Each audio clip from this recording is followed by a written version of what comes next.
এই যে সব উল্টে পড়ে গেছে, সব ভেসে যাচ্ছে সব।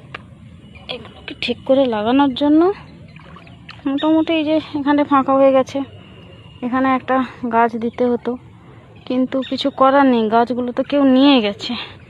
তাই জন্য আর গাছগুলো আর কোথায় পাবো? তাহলে আমাকে আবার কারোর কাছ থেকে চুরি করতে হবে যদি আমি আমার মানে রোয়াটা ঠিক করতে যাই। তাই ছাড়ো, যেটা গেছে গেছে, যেটা আছে ওটাকেই একটু ঠিক করে বসিয়ে দিচ্ছি। এগুলো যারা করেননি তাদেরকে বলছি, আমিও করি না, কিন্তু এই বছরে এক আধবার মাঠে নামতে কিন্তু ভালোই লাগে, আর করতেও ভালো লাগে। যেগুলো যখন এগুলো বড় হয়ে ধান হবে আর এগুলো কেটে নিয়ে বাড়ি নিয়ে যাব, খুশিই লাগে। তাই যারা করেন তাদের বলছি, বছরে একবার মাঠে গিয়ে দেখবেন, ভালোই লাগে, খারাপ লাগে না।